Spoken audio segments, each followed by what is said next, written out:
Hey, how's it going? This is Jeff. I'm Jeff. This is Jeff Talks, the Learning to Rise. Let's go outside real quick. Got my iced coffee. Just got home from work a little bit ago. I'm gonna come outside and talk to y'all for a bit. So today is day 6. Our topic, day 6 of 14 videos in 14 days. We are going to be talking about the fear of failure. I think my relationship I was so petrified to do anything really just based off of fear of failure. So, before we get into that, I'd like to invite you to subscribe to my email list. I'm gonna link my website. I got podcasts on there. I have my thoughts on my blog. Check it out. Obviously, I have my YouTube channel. If you could please like this video if you do like it. If you don't like it, don't like it, dislike it. Just so that I know that there's people out there, just engaging. And if this is beneficial and easy to apply to your life. But yeah, guys, I would really appreciate that. Just to get this to grow even more and to really help and inspire others. So, let's get into the topic.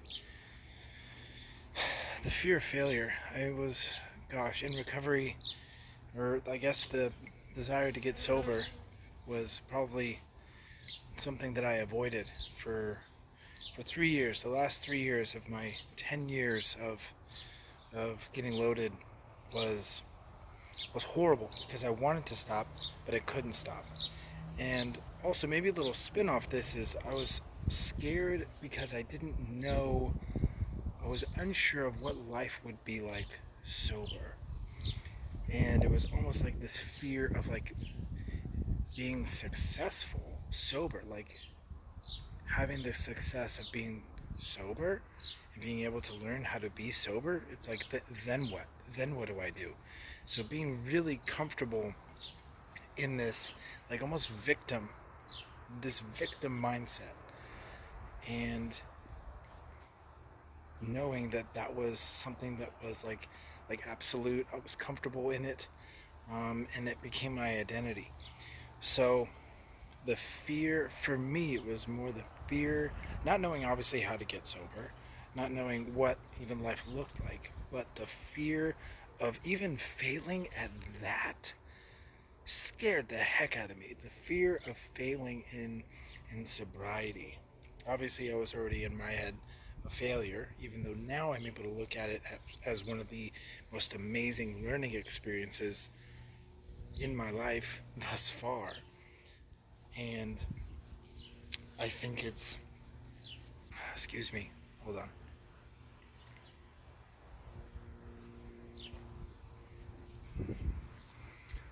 I think our failures can be, our failures in life can be some of the biggest opportunities to learn and to grow. I think that without my experience as an alcoholic for 10 years, I wouldn't be the man that I am today.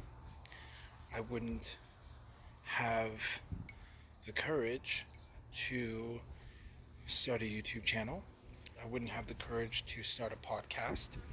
I wouldn't have the courage to truly love myself and have a self-care practice to attract the perfect mate into my life. I wouldn't have the courage to make amends to family members and to others that I caused harm without this incredible experience. It has really kind of been the cornerstone of who I've become and working off that as my cornerstone in life, I can build from there. And I'm not perfect. I struggle every single day. I fall short of perfection every single day. But you know what? I'm not really aspiring to be perfect anymore. I used to think that that was a reflection of me, that everything in my life had to be perfect. And because in my head, that was a reflection of me. But it's not. Really, I really just want to make progress one day at a time.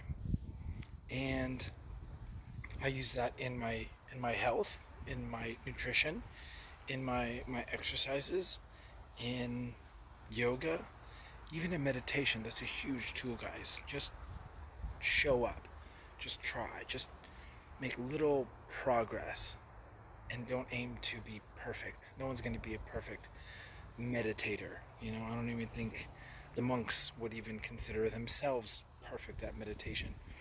So I think, give me a second.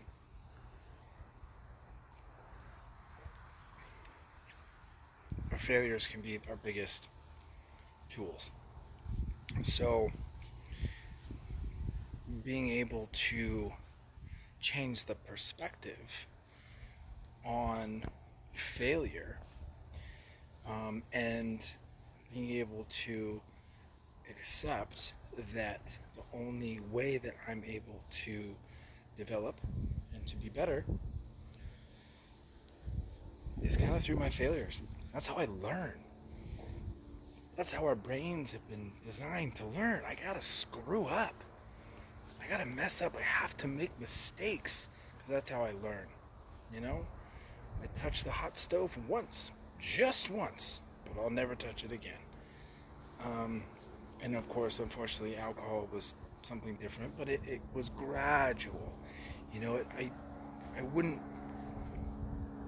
if the end result of me not being able to stop, if the end result of the pain that I was feeling, if that's how it started, I don't think I would have drank for 10 years.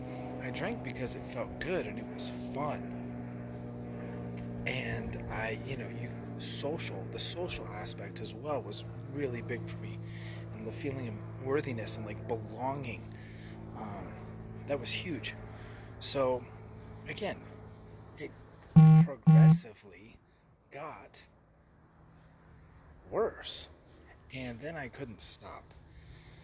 So anyways, after rehab and all that stuff. So I'm grateful for that experience.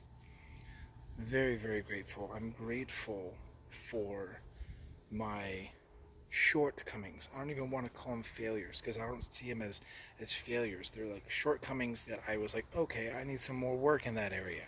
You know, I'm not up to par in my own head. But as long as I'm making progress, then that's really all that matters. Because I heard this quote, and this is not me, but I'll just come out and say it. You are who you are when nobody's watching. I'll say it again. You are, who you truly are, when nobody's watching. And I love that quote, because it really takes the responsibility all on myself. You know, that based off of what I do, say, think, is really only up to me, and really only going to affect me. Of course, you know, we have loved ones, and of course, you know, in this world, what we do affects other people. I know, I drank for 10 years. I caused a lot of harm. But I guess when it comes to self-talk and the perspective of how we look at our shortcomings, our failures, right, is really a reflection of me. And I don't want to go to bed every night thinking that I've just screwed up the whole entire day. I want to go to bed at night thinking that, okay, I have some work to do. You know, I screwed up a lot today. How can I be better tomorrow? and it just helps. It just helps so incredibly much. And instead of like beating myself up, I encourage myself. I bring myself up instead of beating myself up. Almost stepped in a pothole. So, hold on. Sorry, this coffee's really good. I hope that was beneficial. I hope you enjoyed that. Um, I'll finish up by inviting you guys to go to my website, check out the podcast, check out, subscribe to my email list, check out the blog. I'm going to do my best to do a new podcast tonight, or at least a new one this week. So if you subscribe to the email list, you will get notifications. I can also post them on my blog so that you get notifications of when a new video or something like that comes out. So I love you guys. Hope you have a beautiful rest of your day, and stay safe out there. Love you. Bye.